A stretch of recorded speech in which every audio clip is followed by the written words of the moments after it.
Welcome to Breaking News to Trading Moves. Today we're focusing on, well, a specific development in the U.S. lithium market. Seems like there's some U.S. government policy maneuvering going on. That's right.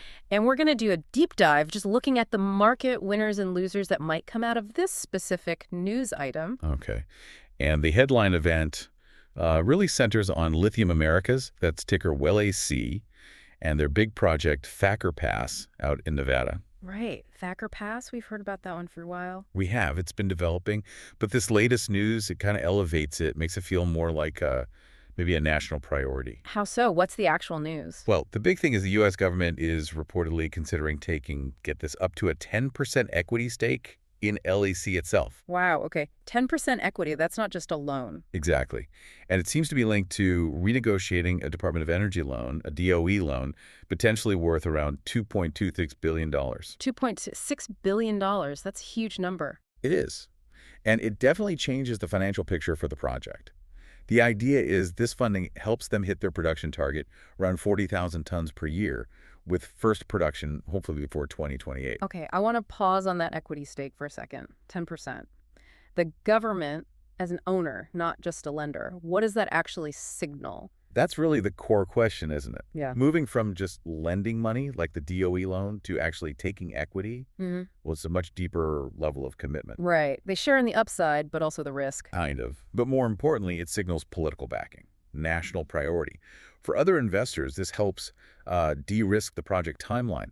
It suggests hurdles, like permitting or legal challenges, might get federal attention. So it's not just cheaper money up front. It's like political insurance. Yeah. That sounds pretty valuable for a huge mining project. Immensely valuable. These Yeah. projects take years, decades sometimes. That kind of backing matters. And before we move off Thacker Pass specifics, we should mention General Motors, GM, is already deep in this. Yeah, that's crucial context.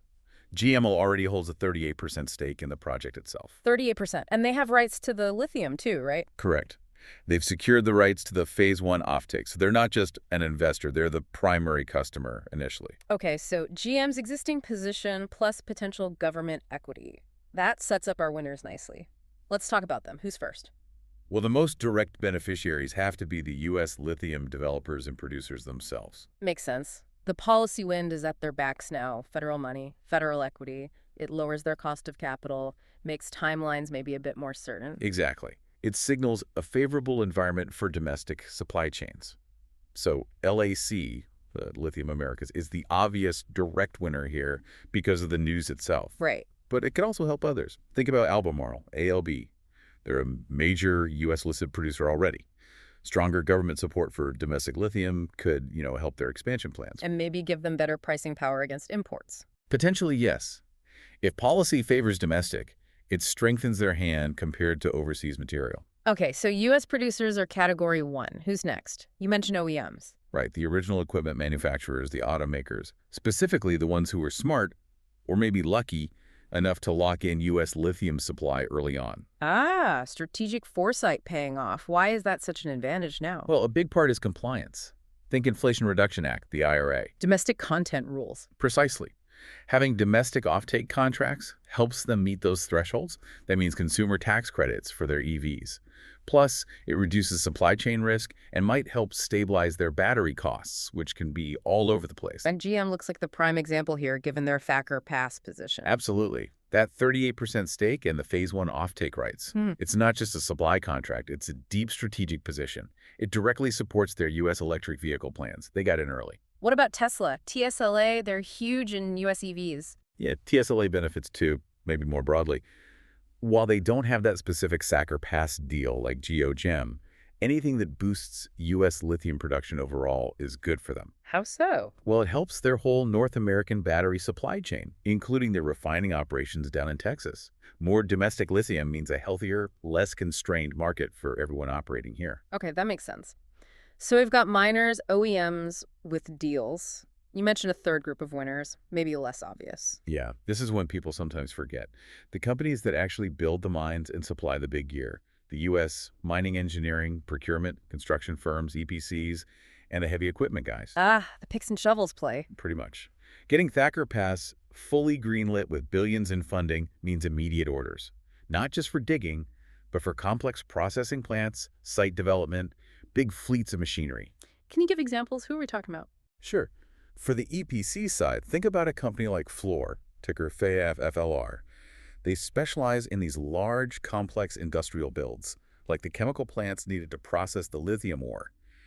That's a massive potential contract. So if FLR builds the processing facility and the equipment. That's where someone like Caterpillar CIT comes in. They benefit from the demand for all the heavy earth-moving equipment, the haul trucks, everything needed to actually construct and then run the mine day to day. So every big mine product approval is potential business for TCIT. Exactly. Thacker Pass and any similar projects that might follow means orders for companies like TCIT. It's a direct boost to that infrastructure and equipment sector. Okay, that lays out the potential upside pretty clearly. You've got the miners, the automakers who locked in supply, and the builders and suppliers. But if policy is favoring domestic so strongly, some companies must be facing headwinds, right? Let's talk about the other side, the potential losers. Right, and the first group that comes to mind is foreign exporters, companies that traditionally sold lithium into the U.S. market. Why the pressure on them? Well, if the U.S. boosts its own domestic supply, backed by policy and maybe subsidies, it naturally starts to squeeze out imports, reduces the market share available for international suppliers, and probably weakens their pricing power here. Any specific names feeling this? You'd have to look at major established players like SQM, Sociedad Química y Minera, ticker SECO6QM. They're a huge supplier from Chile. They'll face tougher competition now from government-backed U.S. projects for those big supply contracts. Because the U.S. buyer gets IRA benefits by choosing domestic. That's a big part of it, yeah. It changes the calculation. And it's not just the giants. Newer international players, too, maybe like Sigma Lithium, 6GML, based in Brazil. How does it affect them? Even if their lithium is cost competitive, U.S. customers might prioritize the stability, the IRA compliance, maybe the perceived lower risk of a domestic project like Thacker Pass. The policy landscape just got riskier for non-U.S. suppliers aiming to the American market. Okay, foreign suppliers face pressure. Who else? The next group would be EV makers, who rely heavily on supply chains outside the U.S., especially those maybe tied more to Asian refining or battery production. Why them specifically? Because the policy push towards U.S. source materials makes it harder for them to compete here. Yeah. If their vehicles don't qualify for the full U.S. consumer tax credits because the battery materials aren't sourced correctly according to IRA rules. They're at a price disadvantage. Exactly. It diminishes any cost advantages they might have had. So you could see headwinds for companies maybe like Nioyo or Li sourcing becomes a bigger competitive factor in North America. Right. If your rival's car gets a $7,500 credit and yours doesn't, that's tough. Very tough. It's a structural disadvantage baked in by policy. Okay, so foreign suppliers, import-reliant EV makers. What's the third category of potential losers? This brings us back to the automakers, but this time the ones that haven't yet secured strong domestic lithium contracts. We talked about GM getting in early. And that sets the bar high. It really does. Companies lagging behind face what you could call allocation risk. When they do go looking for domestic supply, the best sources, or the best terms, might already be locked up by the early movers like GAM. So they might pay more later, or just struggle to find volume? Both are possible. It means they're playing catch-up. Look at Ford, $5. They've got ambitious EV plans, but they need to show continued success in locking down these domestic raw material supplies to keep pace with GAM. What about Stellantis, STLA? Well, the general view seems to be that CSTLA might have less U.S. lithium secured compared to some peers. If that's the case, it could potentially create challenges for their U.S. EV production targets down the road. More uncertainty, potentially higher costs if they have to scramble for supply later.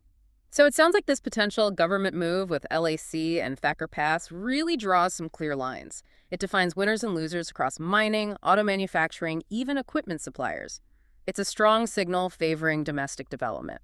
It is. And the key thing, I think, for you listening, is to watch that gap between the haves and the have-nots when it comes to secure domestic lithium supply. What does this policy push really mean for automakers like Ford, GM, and Stellantis? STLA, how quickly can they close that gap GM seems to have opened up? That's the race to watch now. Securing that domestic supply chain is becoming incredibly competitive. Okay, before we wrap up, we need to be very clear. This discussion was based on the information we reviewed today. It is not financial advice. That's right. It's not a recommendation to buy or sell any stocks or securities we mentioned. This content reflects the opinions of the author of the report we looked at. Thank you for tuning in for this deep dive.